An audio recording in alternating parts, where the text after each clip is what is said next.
recording this. Okay. If anybody needs to request the Zoom function of it, you can just comment that you'd like the recording and we'll get it to you as well. But this is being recorded. You have the recording here, right here in Facebook. Rachel, my assistant, is going to do the @everyone tag. We're doing the @everyone tag, not to spam you, not to do anything, but to let you know when lessons are coming your way. I'm not going to do @everyone to say, here, buy this or whatever. Okay. So it's just going to be any kind of free resource that we give you. I want to respect your social media account and not be spamming you or anything like that. So that @everyone is just to make sure that we have a good look at what that is. So today I want to talk to you about break even. A lot of you may or may not know, but I have a 60-day group where I give away my services in that 60-day group. And I'll give away our accounting, our recipe costing, all of our software, manager log checklists, on the mobile app, employee app, budgeting software, and POS integrations, you name it, we have it all for you, and it's in the 60-day. Well, in the 60-day group, we're building their budgets and we're talking about the importance of break even. And I wanted to come to you guys today as well and teach you about the break even point. If you do want to join our next 60-day group, it is starting in December. You're already a little bit behind, being 3 days in for this month. Okay, so we'll get you enrolled in the December group, and we'll be there to serve you well and give you that. I go live every day for an hour and a half to hour 45 minutes in it, training you on that product. Our company, I didn't even say our company, Restaurant Systems Pro is our company, if you don't know who we are already. Okay, break-even point. We're going to look at a couple scenarios. We're going to look at scenario A and scenario B. Okay, and in scenario A, we have all of these variable expenses.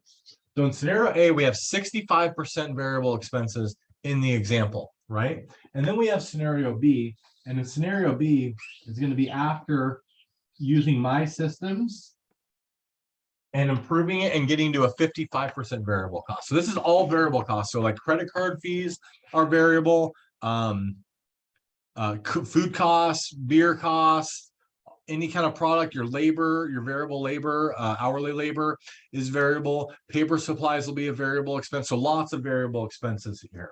I have 55%. I want a gross margin for everybody. One of the things that we know is that this book right here is it's a page turner, right? And everybody knows who Warren Buffett is from Berkshire Hathaway, right? The top investors. And so what Warren Buffett is looking for when he's investing in a company is a 45% gross margin. And that's where I want to get restaurants to. I discovered after reading the book that we were in line with Warren Buffett in making restaurant owners wealthy. And that's with going with a 55% prime cost. Total cost of goods sold, total labor, 55 prime cost. If you're over 3.5 million, then you can get below 55 prime cost.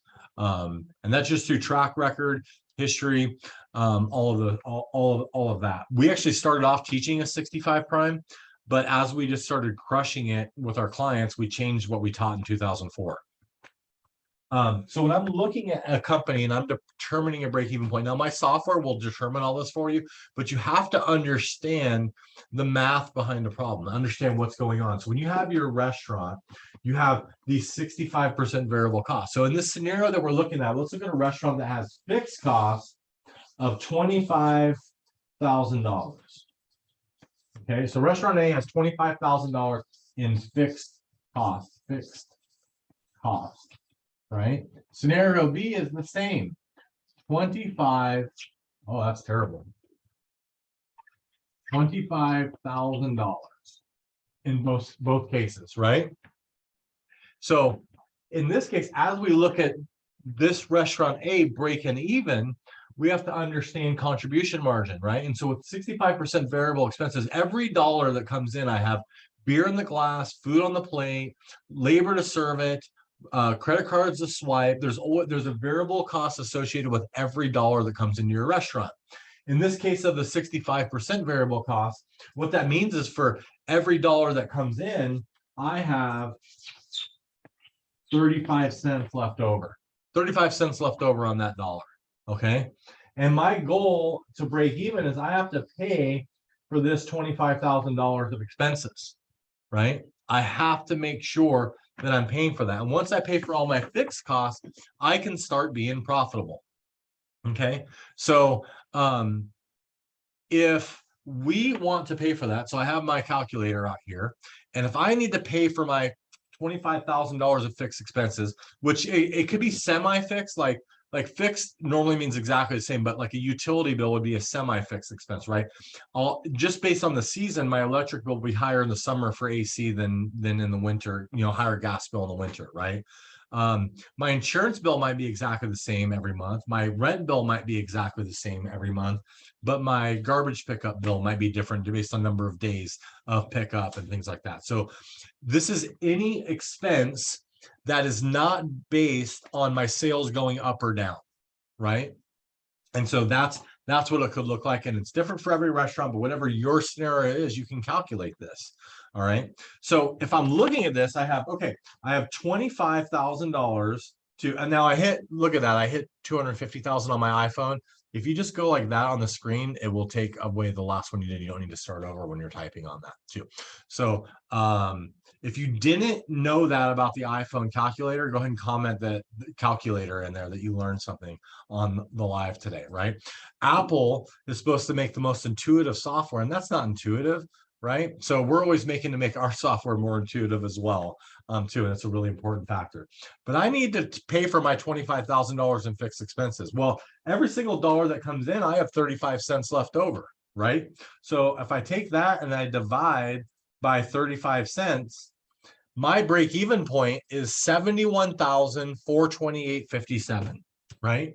So that's my break-even. At that point, I've paid for my fixed expenses. I'm good. 71,428.57.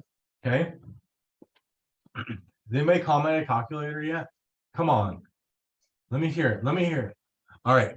Here we go. So 71,428.57 in there. Okay. Now, on here, I'm going to say, okay, I have 81,000, and I'm going to challenge you guys in a second. 81,000 for, and Albert, if you're watching, you don't get to answer this. I already know you've watched and you know this. Okay. 71,000. Now, if I do 81,428.57, anybody think I'm going to make $10,000 on that extra money if I do $81,000? Right. So no matter what, after break-even point, I still have 35 cents left over. Even after I break even, there's still cost of the beer and the glass. There's still cost of the food on the plate.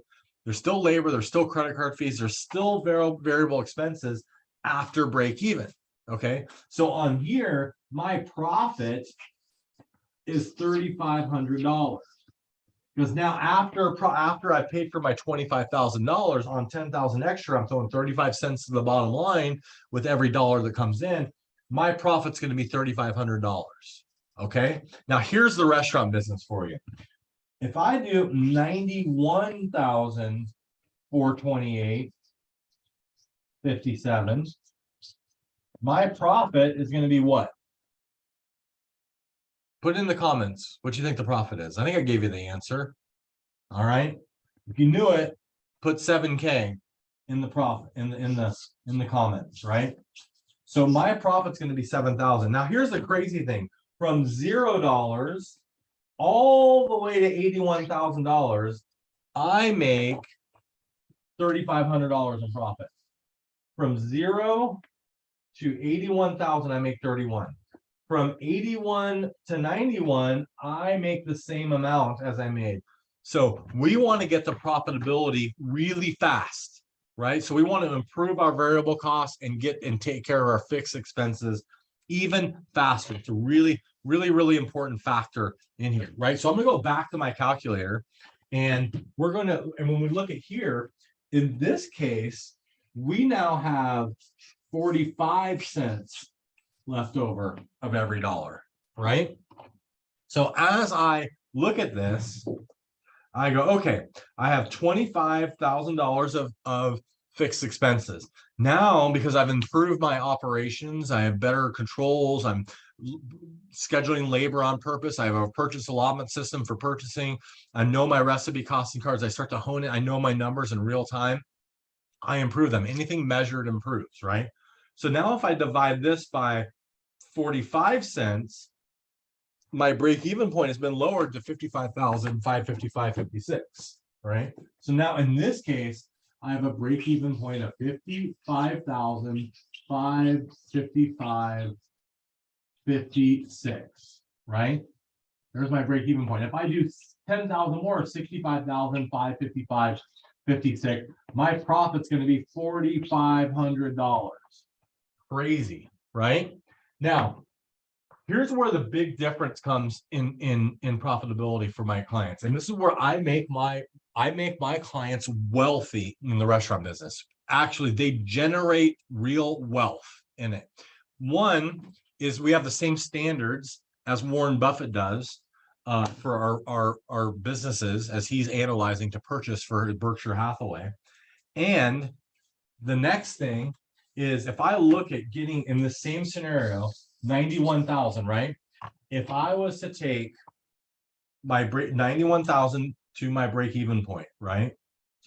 And so I want to know what I would do in profit on this number with this way of operating, right? So 91,428.57 minus 555.56 is 35,873.01. And I'm throwing 45 cents to the bottom line for every dollar over break even. So times 0.45 means that's my profit, right? 16,142.85. So my profit goes from 7,000 to 16,142.85, right? That is a huge difference in profit between $7,000 on $91,000, right? That's where wealth is starting to be created. That's where it's a huge difference, right? And understanding our break-even point and every dollar that comes into our business is really important. Now, what I'm also going to teach you is not just software and things like that, but we're going to teach you how to analyze your business, right?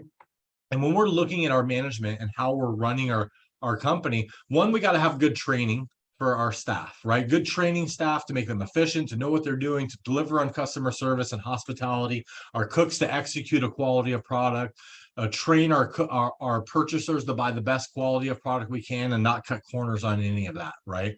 It's the best marketing we can do is putting a great product and great hospitality out. The next thing is and when we're running our business, we need to make decisions and we have to use our qualitative skills and our quantitative skills. Our qualitative skills are our gut feeling for running the business. Our quantitative skills are knowing our numbers, right? And some restaurant owners are really good at just knowing their numbers, right? And there's actually less of you out there that know your numbers really well and in real time. There's not many, to be honest. And even when you know them in spreadsheets, they're not in real time and they're not there. But they're holed up in the office. They're only paying attention to the dollar. They're buying cheaper products. They're cutting labor when they shouldn't. All of those things, right? But then where most restaurateurs fall is using mostly their gut, the qualitative part, which you're social workers, you care about your people. Fantastic. I love it. But we have to know our numbers as well, right? And so we have a gut feeling for knowing our people and knowing what's right for the business. But we're only on gut and we're kind of flying by the seat of our pants all the time, we're not going to do well for our business either. So we don't want to be only by the numbers and we don't want to be only by our gut. We have to put them together to make good decisions, right? And so as I went over this with my group today, we looked at, hey, we have $1 here of expenses that we have to pay for. This is $1 of fixed expenses, right? And I'm going to show you how we combine quantitative and qualitative reasoning to make a good decision, right? Now, in the scenario where we have the 65% variable expenses, that gives us our 35 cents left over on that, all right? And so what I want to do is I want to determine how many 35 cents does it take to pay for my dollar of fixed expenses, right? So if I'm looking at that, all right, I'm going to go $1 divided by 0.35. $2.86 is what I'm looking at, right? So so it takes to pay for, in this scenario, it takes $2.86, excuse me, to pay for $1 of fixed expenses, right? So now I can use this information, and when I work with people, we get this number exact, and everybody knows what their personal exact number is based on their fixed expenses and their variable expenses. And we work to lower it, right? But now I can use this. So if I know I need to do $2.86 of revenue for every dollar of fixed expenses, I can make decisions. And so today, when we were going over it, we had a person that pays for bands to come in their business, right? Now, if they were running like this, they said it was $750 to have a band come in, right? Well, I just learned something. I know that it takes $2.86 of revenue to pay for every dollar of expense I have, right? So if I literally take this and multiply that by my $750 I'm spending on the band, I need to do $2142.86.